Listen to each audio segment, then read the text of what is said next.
आदाब, नमस्कार, अस्सलाम वालेकुम नाजरीन। पल पल न्यूज़ के न्यूज़ रूम से मैं हूं आपके साथ नदीम अकरम। रूस यूक्रेन के बीच 13वें दिन भी जंग जारी है, जहां तमाम कंट्रीज अपने अपने लोगों को लेकर के पहले ही वहां से निकल चुकी है, पर अभी भी भारतीय छात्र जो हैं वो यूक्रेन में फंसे हुए हैं।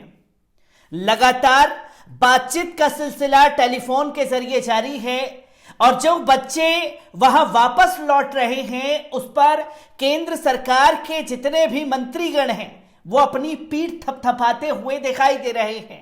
जहां स्मृति ईरानी की तस्वीर को हमने देखा कि वो वंदे मातरम के नारे, भारत माता की जय के नारे उन बच्चों से लगवा रही थी, तो वहीं हमने देखा कि मुख्तार अब्बास नकवी बच्चों से मिलने के लिए एयरपोर्ट पर पहुंचे, तो वहीं ज्योतिरादित्य सिंधिया की उस वीडियो को कोई नहीं भूल सकता जहां यूक्रेन में खड़े होकर के वहीं के लोगों से लताड़ खाते हुए दिखाई दिए। अब जो भारतीय बच्चे हमारे वहां से जान बचा करके लौट रहे हैं, उन्हें घर भेजने के बजाय जो है केंद्र सरकार का नया ड्रामा शुरू हो चुका है और उस ड्रामे में भारी जलालत का सामना केंद्र मंत्री किशन रेड्डी को करना पड़ा है। जैसे ही बच्चे दिल्ली एयरपोर्ट पर पहुंचे तो फूल माला लेकर के और फूल देने के लिए उन्हें खड़े हो गए, जहां बच्चों ने उनसे फूल लेने से इनकार कर दिया, जिसका सोशल मीडिया पर वीडियो वायरल हो रहा है और हास्यास्पद बन गया यह वीडियो कि आखिरकार यह किस तरीके की सरकार है जहां बच्चे इतनी मुश्किल से अपनी जान बचा करके सामने आए हैं, वहां इन्हें अपनी नेतागिरी की टीआरपी बढ़ानी है। सोशल मीडिया पर वीडियो वायरल हो रहा है, पहले इस वीडियो पर नजर डाल लीजिए।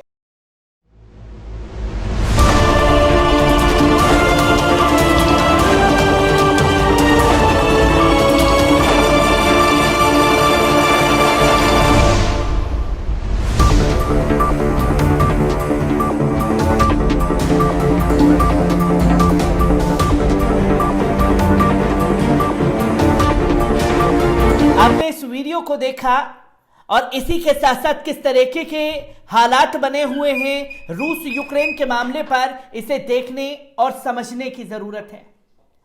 आपको बता दें कि यूक्रेन में फंसे छात्रों को वापस स्वदेश लाने के लिए ऑपरेशन गंगा चलाया गया। इस ऑपरेशन के जरिए यूक्रेन में फंसे छात्रों को आसपास के देशों से रेस्क्यू किया जा रहा है। इस बीच यूक्रेन से भारत लौट रहे छात्रों का स्वागत करने के लिए केंद्रीय मंत्री जी किशन रेड्डी नई दिल्ली हवाई अड्डे पर पहुंचे थे, लेकिन यहां कुछ छात्रों ने उन्हें नजरअंदाज कर दिया। भारी जलालत का सामना मोदी सरकार में कैबिनेट मंत्री को करना पड़ा।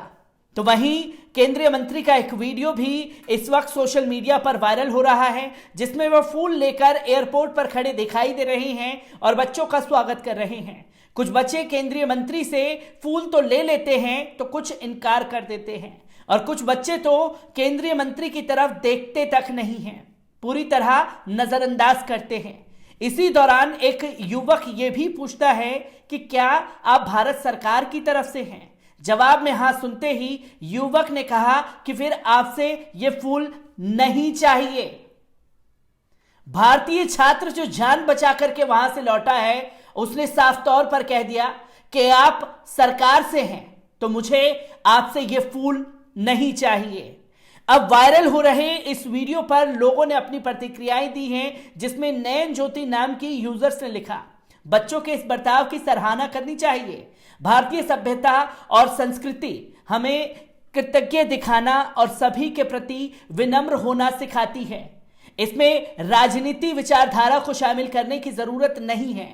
जेएस नाम के यूजर्स ने लिखा, एहसान फरामोश बच्चे, परिवार में संस्कार ही नहीं सिखाया, इनको विदेश जाकर सब कुछ भूल गए हैं। नगीना हुसैन नाम की यूजर्स लिखती हैं कि अक्लमंद पढ़े लिखे लोग हैं, इन्हें पता है देश प्रेम और पार्टी प्रेम में फर्क है।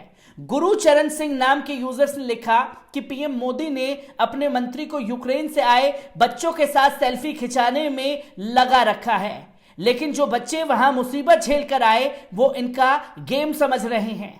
बीजेपी नेता और केंद्रीय मंत्री किशन रेड्डी कैमरे के सामने बच्चों को गुलाब देने पहुंचे, लेकिन बच्चों ने जो रिएक्शन दिया है उसने इनकी पोल पूरी तरीके से खोल दी है। भाजपा राजयोगी नाम के यूजर्स ने लिखा, मीनाक्षी लेखी के बाद भाजपा के किशन रेड्डी जी को भी छात्रों ने कोई इज्जत नहीं दी, क्योंकि अपने देश में इन्हीं नेताओं ने मेडिकल की पढ़ाई महंगी कर रखी है। तभी तो यूक्रेन पढ़ने जाना पड़ा और यूक्रेन से जान बचाकर वापस भारत आना पड़ा। तृप्ति गर्ग नाम की यूजर्स ने लिखा कि जिस तरह से ये बच्चे केंद्रीय मंत्री को इग्नोर कर रहे हैं, अगर ऐसे ही सरकार इन्हें इग्नोर करती तो अंकित चौहान नाम के यूजर्स ने लिखा कि एक पार्टी के लिए नफरत समझ में आती है, लेकिन क्या ये सराहना करने लायक है? ये बिना किसी कारण के किया जा रहा है, अनादर है। ये केवल शुभकामनाओं के साथ उन्हें एक फूल भेंट कर रहे थे। जहां अपनी राजनीति कैमरे के आगे चमकाने के लिए मीडिया के साथ जी किशन रेड्डी वहां पहुंचे। आखिरकार दल बल कैमरे बल के साथ जाने की जी किशन रेड्डी को जरूरत क्या थी? अगर बच्चों को फूल ही देना था तो बिना कैमरे ऑन ही किए ये सारे काम को अंजाम दिया जा सकता था। जहां छात्रों ने जी किशन रेड्डी को पूरी तरह से आईना दिखा दिया। जहां एक तरफ जी किशन रेड्डी अपनी पीठ तो थपथपा रहे हैं, वहीं बमबारी रुकने के बाद यूक्रेन से भारतीय छात्र नवीन का शव आज वापस लौटा है। आपको बता दें कि रूसी हमले के बीच यूक्रेन में मारे गए भारतीय छात्र की मौत के बाद मृतक के शव को भारत लाना काफी मुश्किल हो रहा है। इसी बीच कर्नाटक के मुख्यमंत्री बसवाज एस बोमई ने कहा कि बमबारी रुकने के बाद ही यूक्रेन में मारे गए भारतीय छात्र का शव आएगा। बता दें कि इससे पहले भारतीय विदेश मंत्रालय ने भी छात्र की मौत पर दुख जताया था। भारतीय छात्र की मौत पर विदेश मंत्रालय ने कहा कि हमें मारे गए छात्र के परिवार से संपर्क में हैं, हम गहरी संवेदना व्यक्त करते हैं। बताया जा रहा है कि रूस में खार्किव में बहुत बड़ा धमाका किया, रूस की गोलीबारी में भारतीय छात्र की जान गई थी। जहां जी किशन रेड्डी उन बच्चों को फूल देने का काम तो कर रहे हैं, पर वहीं नवीन ने दम तोड़ा। क्या सरकार अपनी लापरवाही के लिए नवीन की मौत गई कैमरे के आगे कबूल करने की हिम्मत जुटा पाएगी? यह सबसे बड़ा सवाल खड़ा हो जाता है और भाजपा का चाल चरित्र चेहरा खुल करके लोगों के सामने आ रहा है। तो वहीं सूमी में अभी तक 700 से ज्यादा बच्चे फंसे हुए हैं। आपको बता दें कि यूक्रेन में रूसी सेना की तरफ से जबरदस्त बमबारी जारी है, जिसके कारण उसके कई शहर तबाह हो चुके हैं। यूक्रेन के आरोप के मुताबिक सूमी शहर पर रूस ने 500 किलो का बम गिराया है, जिसमें 18 लोगों की मौत हो गई है। नागरिक उड्डयन मंत्रालय ने मंगलवार को बताया कि यूक्रेन में फंसे भारतीय नागरिकों को पड़ोसी देश से निकालने के लिए ऑपरेशन गंगा के तहत सुशीवा से 2 विशेष नागरिक विमानों के जरिए 410 भारतीयों को एयरलिफ्ट किया गया। 22 फरवरी को विशेष उड़ानों की शुरुआत के बाद से अब तक 18,000 भारतीयों को देश वापस लाया जा चुका है। भारत सरकार ने जानकारी दी है कि सूमी में फंसे भारतीय छात्रों को निकालने का सिलसिला अब शुरू हो गया है। केंद्रीय मंत्री हरदीप पुरी ने मंगलवार को बताया कि सूमी में फंसे हुए छात्रों को वहां से निकालकर दूसरी जगह ले जाया जा रहा है। ये तस्वीर सामने आ रही है जहां अभी भी जद्दोजहद भारतीय छात्रों को निकालने के लिए केंद्र सरकार को करनी पड़ रही है, और जो बच्चे वहां से जान बचा करके सामने आ रहे हैं उनके साथ अपनी टीआरपी का गेम भी भारतीय जनता पार्टी चमका रही है। ये चाल चरित्र चेहरे को जो बच्चे वापस लौटे वो बखूबी समझ रहे हैं और साफ शब्दों में कहा कि आप सरकार से हैं तो मैं आपसे ये फूल नहीं लूंगा, क्योंकि जनता को आपने ये फूल बांट करके बहुत फूल बना लिया और जनता अब इस फूल के फेर में फंसने वाली नहीं है। मैं ऐसी ही खबरों से आपको रूबरू कराता रहूंगा। दीजिए इजाजत, शुक्रिया।